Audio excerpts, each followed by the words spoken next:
également l'autorité de résister. La Bible dit que quand Jésus a été dans le désert et qu'il a passé 40 nuits, 40 jours, le diable est venu. Le diable est venu pour le tenter.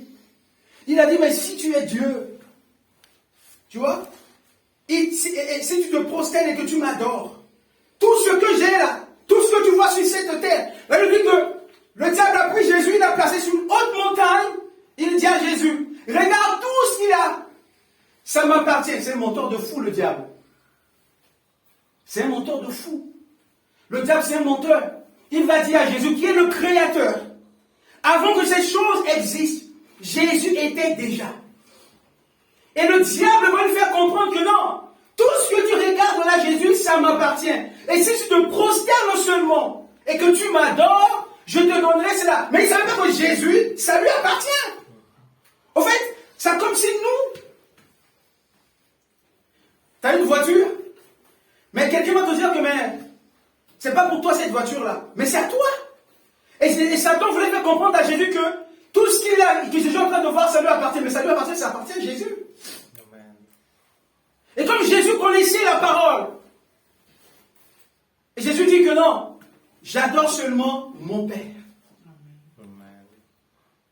Donc Jésus a vaincu le monde physique. Lorsqu'il parle à Satan, la Bible dit que Satan était parti loin. Ça se trouve dans... Attendez, je vais vous lire ce verset. C'est dans Matthieu chapitre 4. Si vous voulez qu'on va lire rapidement, après que j'avance sur ce que j'ai préparé. Verset 8, on dit, le diable le transporta encore sur une montagne très élevée, le montra tous les royaumes du monde et la gloire. Verset 9, et il lui dit, je te donnerai toutes ces choses si tu te prosternes et tu m'adores. Le diable dit ça à qui? À Jésus. C'est la tentation. C'est la tentation, c'est pas dans le monde spirituel, mais c'est la tentation dans le monde physique. Ça, c'est le diable, parce que Jésus, à ce moment-là, il était Dieu et homme en même temps. Et le diable vient le tenter. Et Jésus vient nous montrer l'exemple que, oui, il y aura la tentation qui va venir contre notre vie. Il y aura la tentation durant notre vie terrestre en tant que chrétien, en tant qu'enfant de Dieu. Le diable viendra toujours pour nous tenter. Mais Dieu, Jésus-Christ, il nous a donné des moyens pour faire face à cela, pour résister à Satan en face, pour nous résister en face. Et s'il vient demain pour te dire que ma fille, prosterne devant moi et tu m'adores, non, j'adore que mon Dieu seul, mon Jésus seul, celui qui m'a sauvé, celui qui m'a délivré de mes péchés, et pas quelqu'un d'autre. Et là, Satan, il va faire ça à Jésus. Il a dit, si tu m'adores, et Jésus lui dit, retire-toi Satan, car il est écrit, tu adores le Seigneur ton Dieu, et tu le serviras lui seul. Alors le diable le laissa. Vous voyez? Donc, vous voyez là que le diable voulait tenter Jésus, et comme il a tenté Adam dans le jardin Éden. Amen. Amen. Donc la Bible dit que Jésus a dit, bien que Christ a vaincu le monde, mais il nous provient aussi de notre réalité sociétale. La réalité sociétale, la réalité de notre société qu'on vit en France. Moi, je suis en France. Tu es en France, on est dans une réalité sociétale. Comment notre société française fonctionne? Qu'est-ce qui est là? Est-ce que dans la société française, il y a la tentation? Est-ce qu'il y a des choses qui peuvent nous détourner de Dieu? Est-ce qu'il y a des choses qui peuvent nous amener loin de Dieu? Jésus est en train de parler aux disciples à leur époque. Et il est en train de leur prévenir que dans leur époque-là, il y avait là aussi la tentation, il y avait aussi la séduction, il y avait aussi des choses qui peuvent détourner les disciples loin de Dieu. Et Jésus est en train de les prévenir à cela. Bien que moi j'ai vécu le monde, bien que j'ai vécu le monde spirituel, j'ai vécu le monde matériel, mais il y aura la tentation, il y aura la séduction, il y aura le diable qui va venir pour vous détourner de moi. Jésus a dit ça. Amen. Le premier point que je vais partager avec vous ce matin, on doit se préparer comme n'importe qui aux pressions sensibles qui viendront de l'extérieur, qui nous poussera à pécher. il y aura des pressions qui viennent dans le monde extérieur pour nous amener à pécher. Pour nous amener à pécher. Et je dois vous dire que bien que Lot, le neveu d'Abraham, bien que Lot avait subi en quelque sorte les conséquences de son propre choix, mais quand même Dieu le considère comme injuste. Le neveu d'Abraham, Lot, lorsqu'il était avec Abraham et qu'il a fait son choix personnel d'aller au Sodome et Gomorrhe, et que Abraham a choisi de prendre une autre direction, la Bible dit que là où il habitait, dans cette ville-là, dans ce pays-là, le peuple pratiquait des choses qui n'étaient pas bonnes. Amen. Qui n'étaient pas bonnes. Si vous aimez bien, on va lire le verset. Mais je vais rester sur mon idée. Parce qu'il a gardé, écoutez, bien que l'autre avait subi en quelque sorte les conséquences de son propre choix, mais quand même, Dieu le considère comme un homme juste. Pourquoi? Pourquoi Dieu considère l'autre comme un homme juste? Parce qu'il a gardé dans son cœur la parole de Dieu. Et il ne s'était pas laissé corrompu par leur pratique, afin d'être semblable à eux. Mais plutôt, il avait fait le choix de garder sa moralité vis-à-vis des pratiques malsaines de ce peuple, afin de ne pas attirer la colère de Dieu contre sa famille. On voit un peu là que Lot était dans un système corrompu. Lot était dans un milieu qui est complètement corrompu.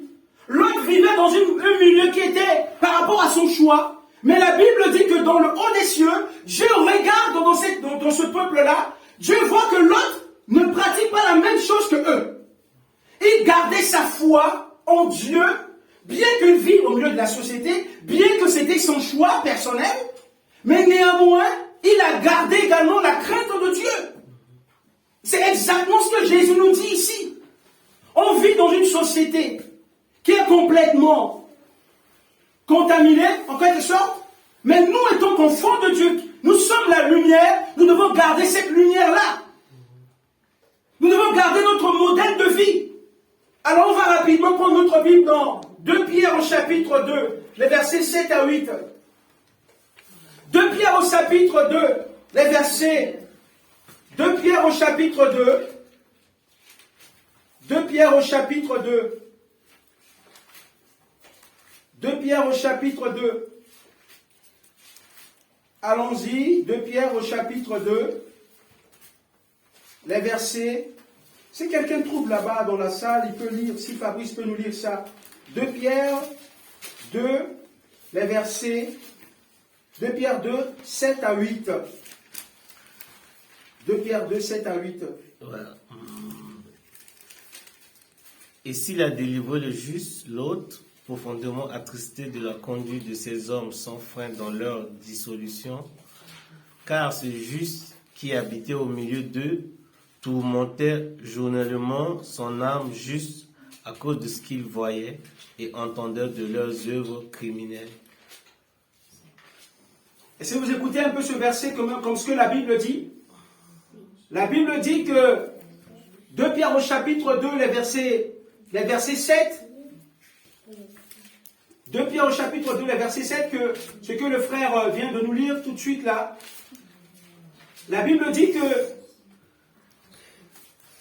la Bible dit, les versets 7, et s'il a délivré le juste l'autre, profondément attristé de la conduite de ces hommes, sans frein dans leur dissolution, car ce juste qui habitait au milieu d'eux tourmentait journellement son âme jusqu'à cause de ce qu'ils voyaient et entendaient de leur œuvre criminelle. C'est-à-dire quoi? C'est-à-dire qu'ils vivaient au milieu d'eux.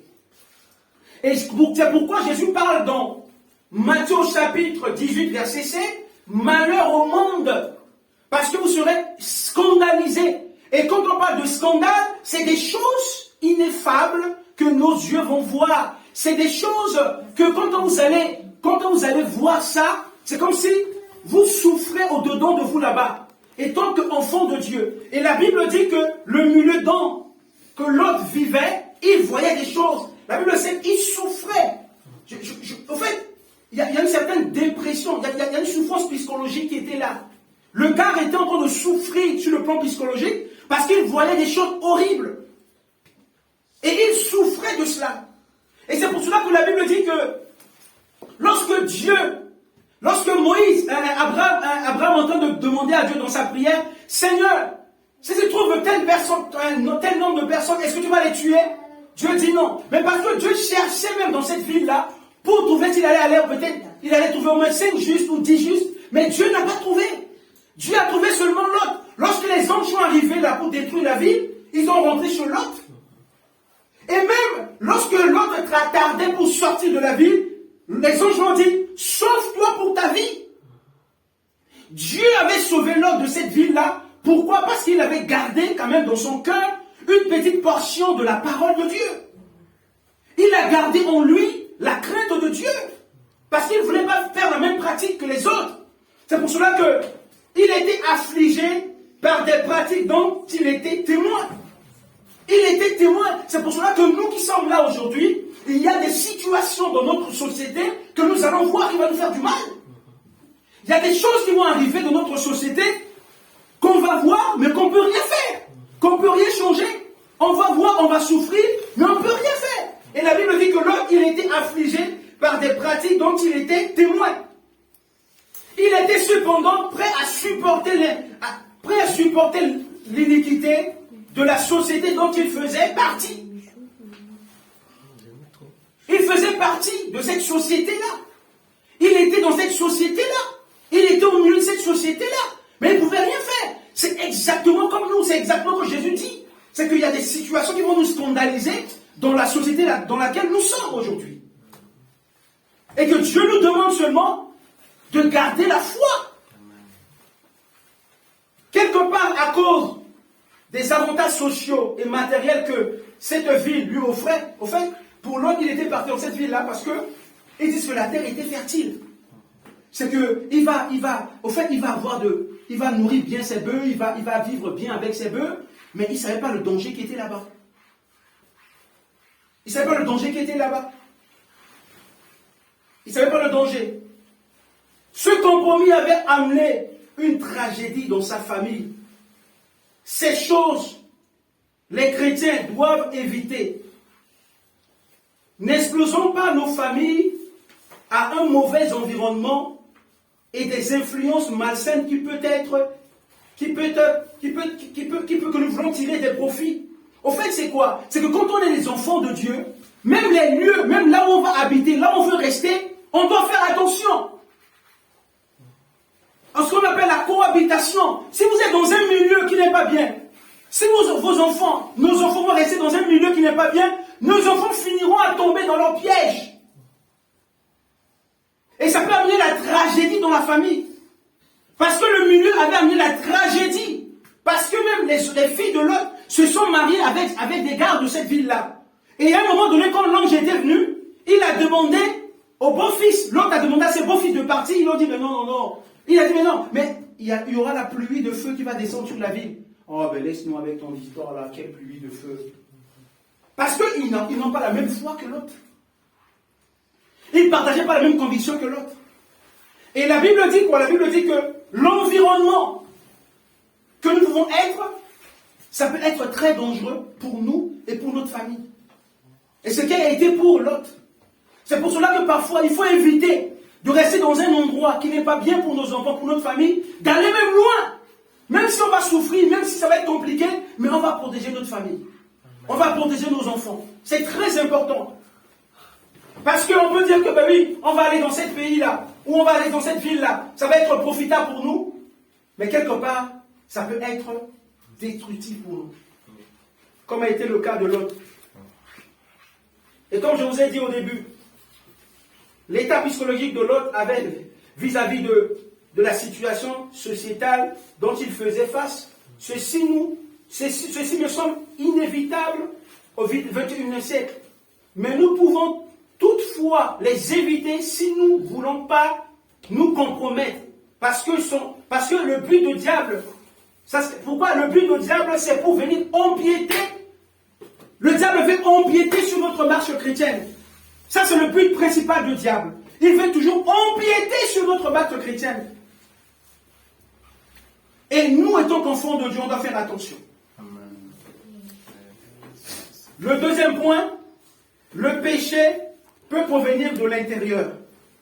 Ça vient quoi? Je vous ai parlé que Jésus a dit aux disciples, le péché peut venir de l'extérieur, mais également, le péché peut venir de l'intérieur. L'intérieur. Quand on parle de l'intérieur, on ne parle pas ici de la société, mais on parle de l'individu. On parle de chacun de nous. Christ voulait nous dire que parfois il ne faudrait pas accuser les autres. Mais nous devons veiller sur notre propre vie et sur notre propre conduite et sur nos propres actes. Parce que l'homme a été créé avec des envies. Dieu nous a créés avec des envies. Si vous le savez ça. Est-ce que tu le sais ça, Ryan? Est-ce que tu le sais ça? Alors, toi, Dieu t'a créé avec les envies. Maxime. Yasmine, Dieu l'a créé avec les envies. Selma, Dieu t'a créé avec les envies. Fabrice, moi, également. Dieu nous a créés avec des envies. Nous avons des envies. C'est pour cela que lorsque le serpent était tellement intelligent, il savait que Dieu a créé Adam et Ève avec des envies. Il savait que Dieu les a interdits de manger ce fruit-là. Mais parce qu'il savait qu'ils ont une envie en eux. Parce que Dieu les a créés avec des envies. Et ils sont venus dire, la Bible dit que quand la femme a vu le fruit, il a dit, c'est vraiment agréable à manger. Et à ouvrir les yeux. Cette envie-là, ça l'a poussé à vouloir, envier de prendre le fruit comme c'est tellement bon. Elle voulait le prendre. Elle dit que c'est tellement bien. Parce que Dieu nous a créés avec des envies. Et Adam et Ève avaient péché à cause de leur envie.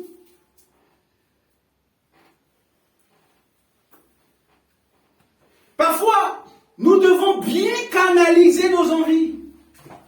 Bien les canaliser. Parce que nos envies peuvent nous amener dans une autre... Il y a l'opposition. Il y a l'opposé. L'envie peut t'amener quelque part. Tu dis, ok, non, pas là, ici. Ne m'amène pas là-bas sur ce terrain-là. Il faut savoir parler de l'esprit. Et le Saint-Esprit, l'Esprit de Dieu, va nous aider à canaliser nos envies. Et celle qui va dans la direction de Dieu. Et la Bible dit, Adam et Ève, ils ont laissé leur envie les âmes. L'envie a amené Adam et Ève à pécher. Faisons attention. Savoir canaliser nos envies. Et je vais vous montrer deux exemples bibliques des gens qui avaient des envies. Et ces envies a détruit leur famille, a amené des tragédies dans leur famille. C'est pour cela que Jésus va dire aux disciples, le péché peut provenir de l'intérieur, pas de l'extérieur. Ça peut venir de l'homme, ça peut venir d'une maison, ça peut venir d'une famille. C'est pour cela que nous devons faire attention. Nous allons prendre un exemple ici. Un exemple d'un homme. On va dans le livre de Josué, rapidement. J'aimerais que quelqu'un me lise ça. Yasmine, tu peux me lire? Josué, au chapitre. J'aimerais bien trouver la partie de ce verset qui parle.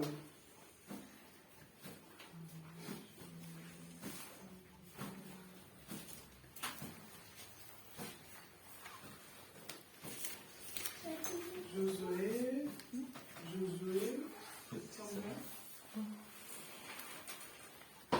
Je suis combien? Au chapitre 7.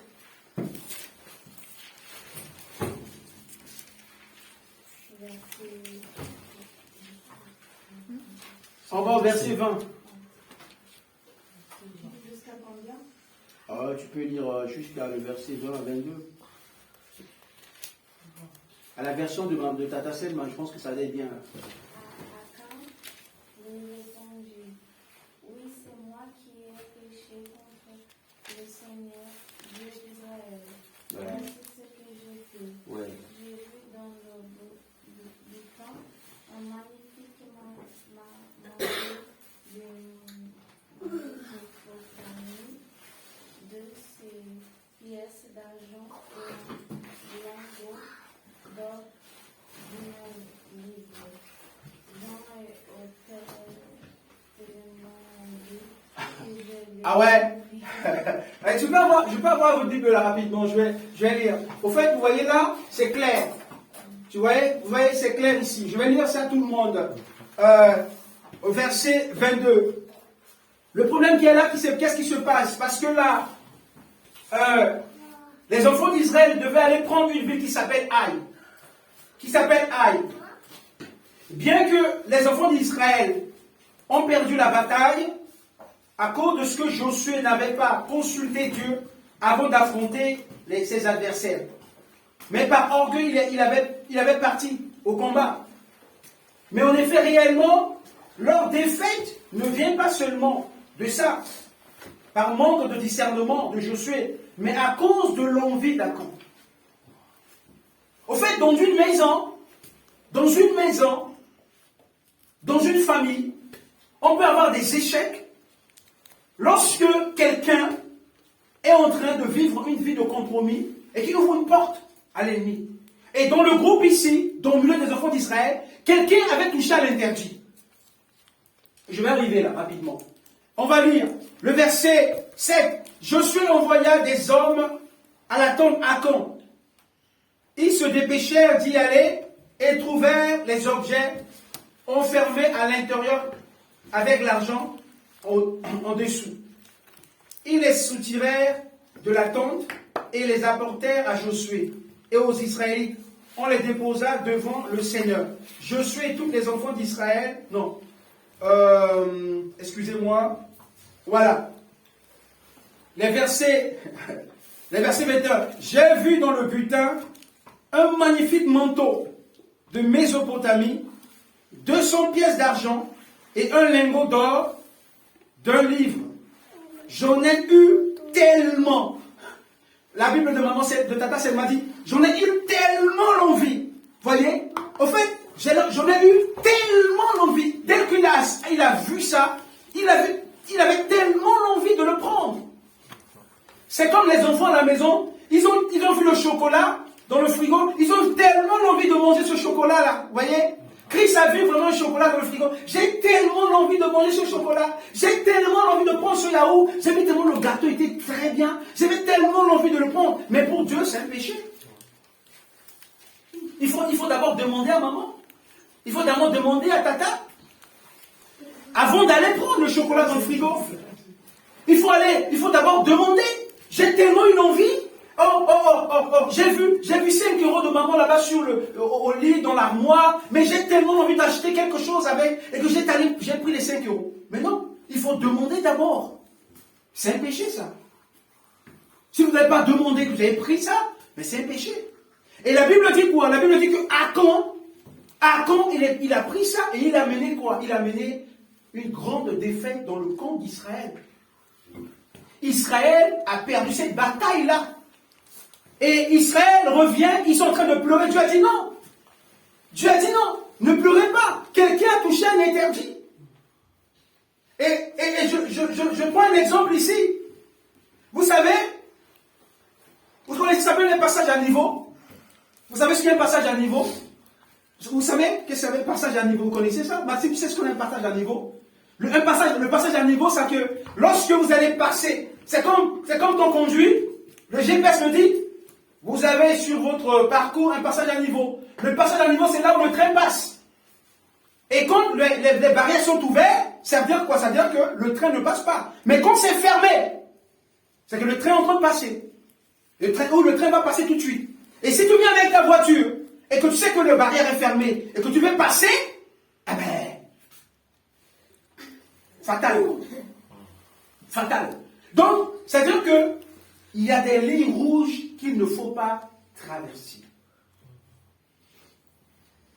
il y a des lignes rouges que Dieu a mis. Et là, Achan, il a touché la ligne rouge parce que Dieu a dit, ici, Achan, ça, c'est interdit. Tu ne peux pas toucher. C'est comme un passage à niveau. Quand c'est fermé, la barrière est fermée, tu ne peux pas traverser avec ta voiture. Tu viens, tu fais stop, tu gardes. Tu laisses d'abord le train passer. S'il y a un TGV qui passe, et que toi tu viens avec ta voiture, tu sais que la barrière est fermée et que tu peux passer. Quoi? C'est la mort. Vous savez? Et c'est important. Donc, vous voyez là le péché ne venait pas de l'extérieur, mais c'est de l'intérieur. Ne venez pas de l'extérieur, mais c'est de l'intérieur, parce que Achan était là.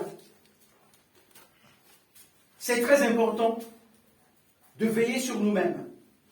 Et le deuxième exemple, c'est l'homme selon le cœur de Dieu. On parle ici de David. On va prendre notre Bible dans 1 Samuel. Je pense 2 Samuel, le chapitre. Je vais voir là.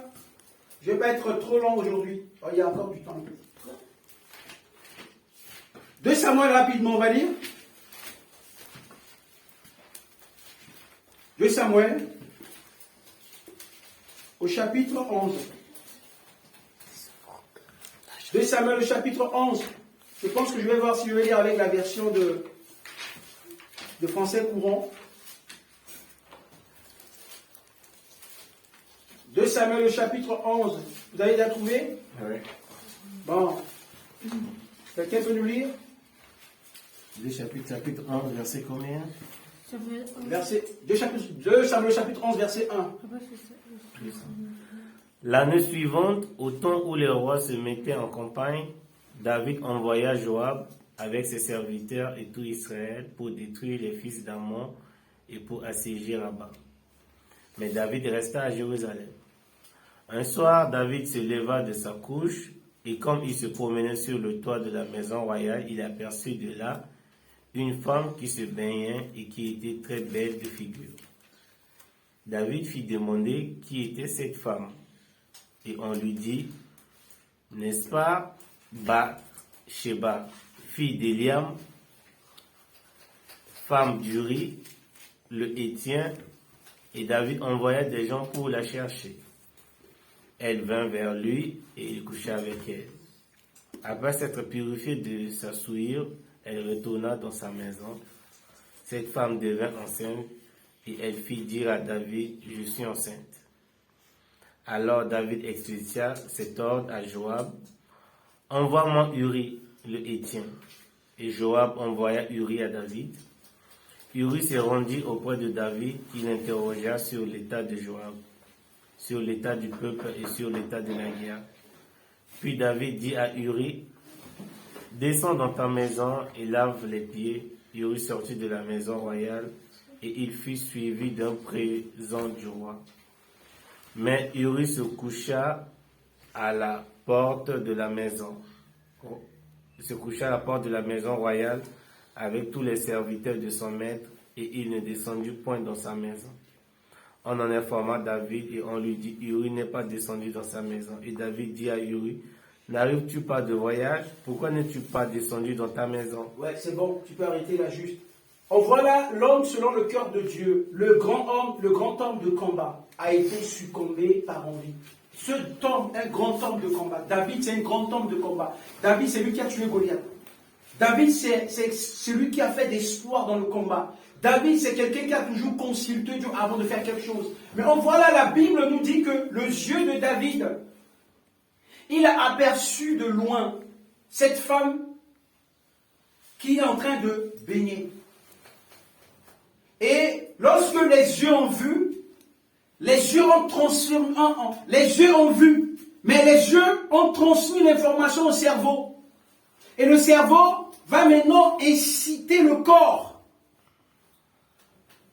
Est-ce que vous m'entendez là? Les yeux à regarder et les yeux à passer au cerveau l'information. Et l'information va maintenant toucher là où il y a l'envie. Il va exciter maintenant le corps, le désir. Et le désir va maintenant pousser David à poser un acte. Et cet acte va amener de la tragédie dans sa famille. Vous imaginez ça?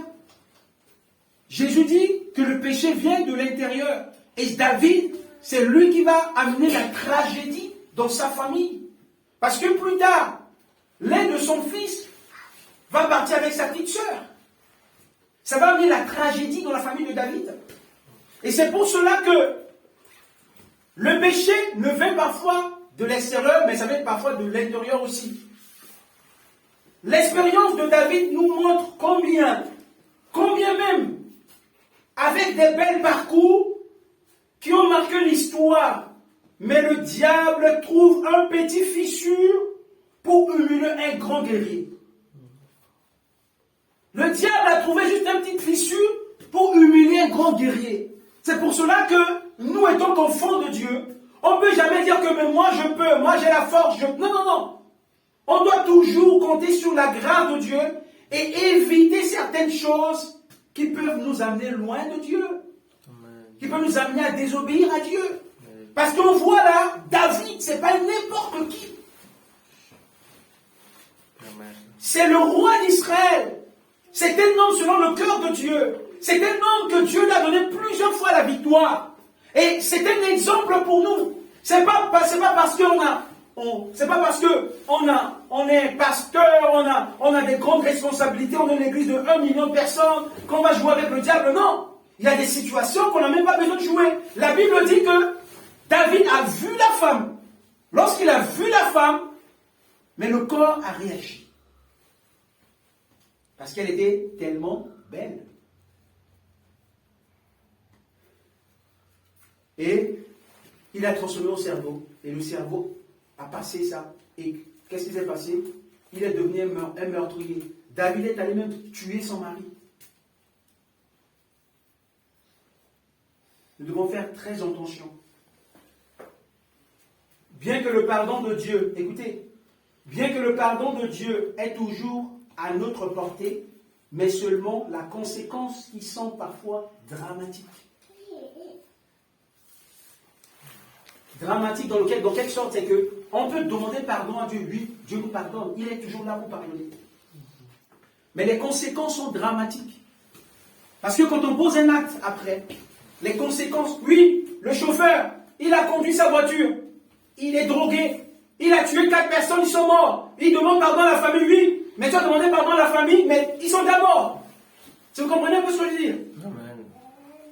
C'est ça, les conséquences. Tu as tué les gens, oui, mais après tu demandes pardon, mais ils sont déjà morts. La maman a perdu ses 2 enfants, mais oui, ils sont déjà partis. Tu demandes pardon, oui, mais si tu avais pris des précautions avant de faire ça, ça ne peut pas, cette drame n'a pas arrivé. Donc Dieu nous prévient de faire attention à nous-mêmes. Nous ne sommes pas des super-héros, mais ce que Dieu nous demande seulement, de veiller sur notre vie. De veiller sur nous-mêmes. Et c'est exactement, David, il a mené dans sa famille une tragédie. Achan, on l'a tué avec toute sa famille. Et aussi Israël a perdu des hommes au combat. Alors Jésus est en train de dire à ses disciples, faites attention à vous-même. Le péché peut venir de l'extérieur, mais ça peut venir de l'intérieur. Ça veut dire qu'il faut veiller de 2 côtés. Dehors, de l'intérieur et de dehors.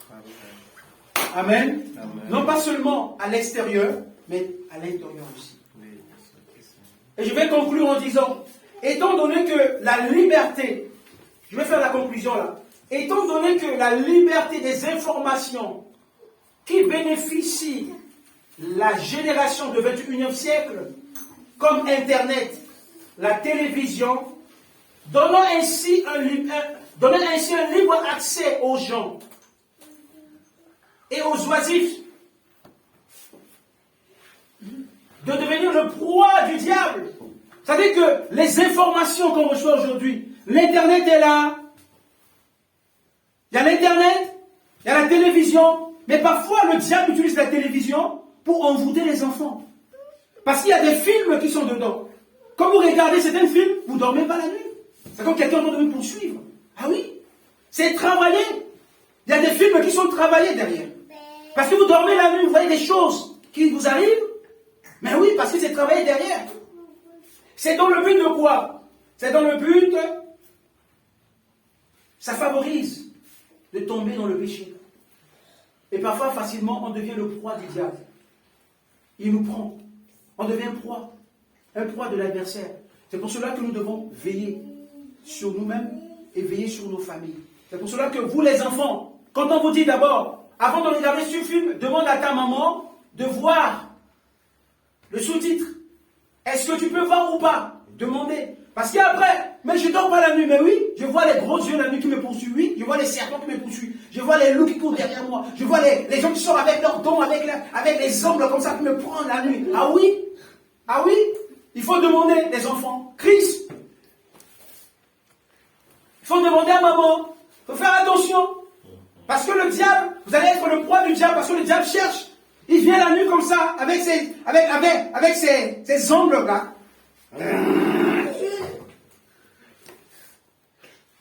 Donc, faisons attention. Faisons attention, comme a dit Jésus. Le péché peut venir de l'extérieur comme de l'intérieur. Amen. Amen. Que nous puissions garder cette parole dans notre cœur. Que nous demandons au Seigneur de nous aider jour à jour. Parce que nous sommes encore sur la terre et la tentation est toujours là. Mais le Seigneur a dit que j'ai vaincu le monde. Il nous a donné le pouvoir et l'autorité de vaincre également le péché. Nous allons prier le Seigneur. Béni sois-tu, Seigneur.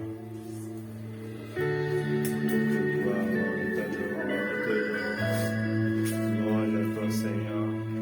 Merci pour ta parole qui est vie, qui est vérité. Viens, tu nous rappelles encore aujourd'hui la nécessité de rester attaché à toi, d'ouvrir les yeux, de protéger nos familles et de nous protéger nous-mêmes, de faire attention à ce que nos yeux peuvent voir. Alléluia. Oh, grâce aussi, Louange à toi, Seigneur. Louange à toi, gloire à toi, Seigneur.